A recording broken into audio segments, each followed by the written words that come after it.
Here we go. It's for my political folks.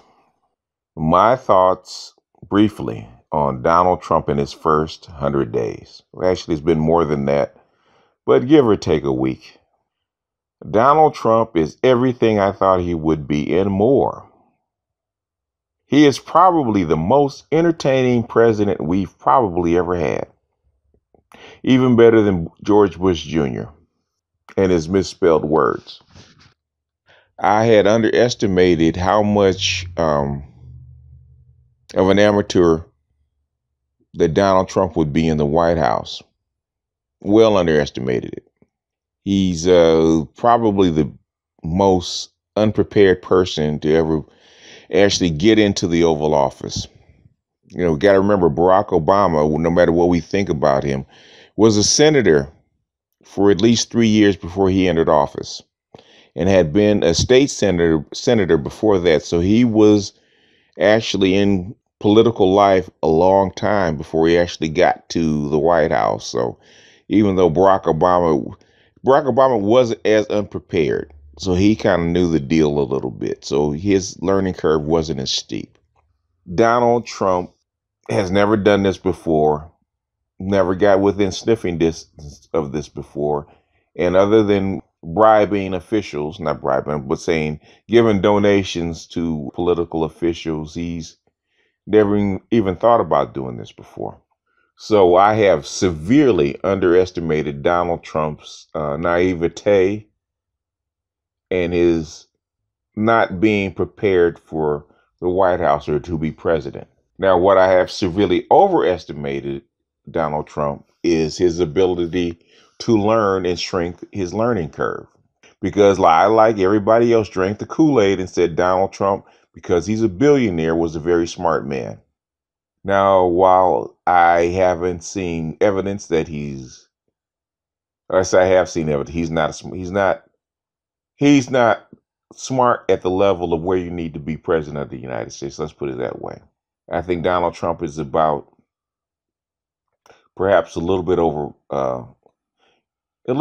average as far as intelligence. That's just my assessment. He could be a freaking genius, man, and just happen to be out on some tangent. But so far, he is who he is, and like I said, it's been a reality show like experience for the first 100 days.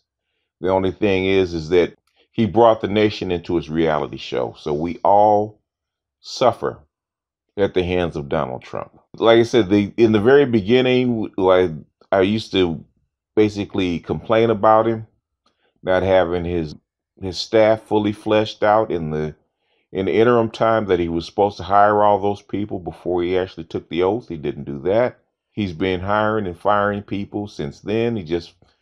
As of this recording, he just fired James Comey, the FBI director, even though that was a slow pitch. You could have seen that coming.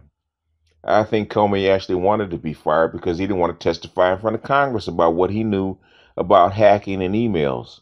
There's a lot more stuff in there than we actually think. And I do believe the Republicans want it buried. Hopefully, Donald Trump will learn how to keep his mouth shut and not to tweet. I do believe that 80% of these investigations would not go on had he not done two things. Once, antagonized the press and declared war on the press. And number two, sit on his toilet and tweet and still go on about the election. You won. You're a president. You're going to be president for 4 years. It doesn't matter what happened. It doesn't matter about the hacking. Hacking probably helped you. In fact, we know that it helped you. But I don't think he wants Comey to testify, which is why he was fired. It is what it is. Maybe that's the first thing he got right. Let's go backwards. The missiles to Syria. Was it just a show of force or a flubbed operation?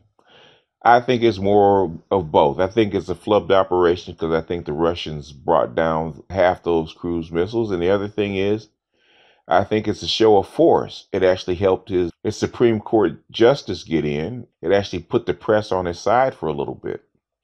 So in the first 100 days, has Donald Trump and the press kissed and made up? I don't think so. I think they're like two porcupines trying to make love. How do they do that? Very carefully. Now, I've been, normally I don't watch Morning Joe. He's a conservative and he's a little bit cocky and arrogant. I didn't never particularly like Morning Joe, but since Trump has been in office and I wanted a Republican's perspective, I've been watching Morning Joe. And I'm shocked the people that probably dislike Trump worse than I do is probably Morning Joe and Minka. Not Minka, but um I think is it Misha Brzezinski? Yeah, Misha Brzezinski. I think those two dislike Trump more than I do.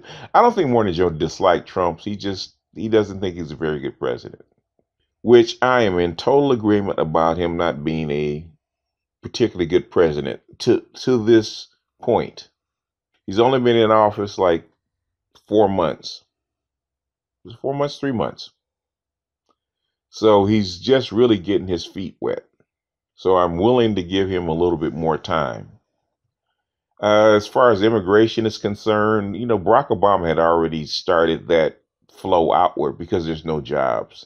And I think flow is continuing. And I know they wanted to basically end or ban sanctuary cities. I know Texas did it. There's probably some more to follow. That means they're going to push more Hispanic workers across the border. I think there's going to be some companies firing Hispanics or illegal immigrants because eventually what's going to happen is the federal government's going to crack down on employers. And if they do that, that's going to be a bigger flow. And a lot of migrants are going to leave before they get caught because that's going to be more trouble. And one more thing I'll touch on. I'll touch on the wall. Sean Spicer and his definition of why chain link fence is a wall. It is what it is, but so far it's a joke. I have no idea whether they're gonna get that thing done or not. I have no idea. I tend to doubt it. But we'll see. What else are we gonna touch on? They thought that Donald Trump was gonna be able to woo Russia away from China.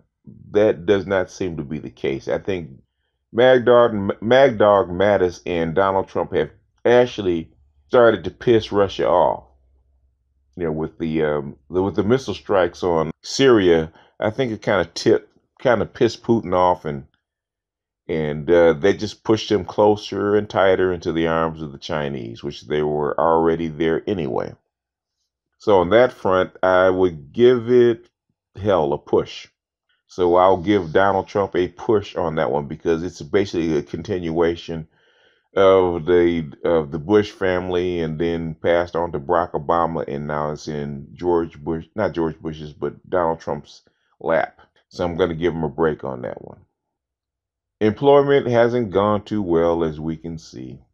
Lord of taxes hasn't gone too well as far as we can see.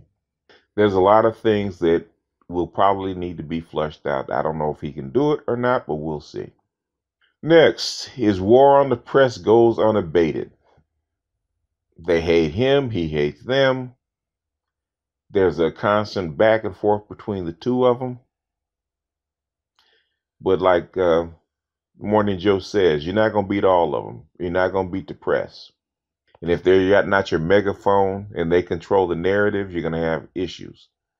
So I foresee a kind of meeting of the minds with the press, and I think they're going to shake hands and they're going to back off each other. Hopefully. If not, like they say when the airplanes get ready to crash, this sucker's going down. And the orange one thudding into the pavement is not going to be a nice sight. I hope he actually makes it throughout his first term. But so far, his traveling reality TV show, I guess we'll call it the Oval Office, is not doing very well. The ratings are up, but the show's not doing very well. So what grade would I give Donald Trump? I actually want to give him a D, but since the health care package got stalled, it went to the Senate and seems to be stalled for a while. I'll give him an incomplete. Incompletes can turn to fail if you don't get them made up. So that's what I think about Donald Trump in his first 100 days. There's probably more, and as I think of it, I might give a more detailed report on Donald Trump. But I think for right now, that'll suffice. Anyway, as always, this is BGS out.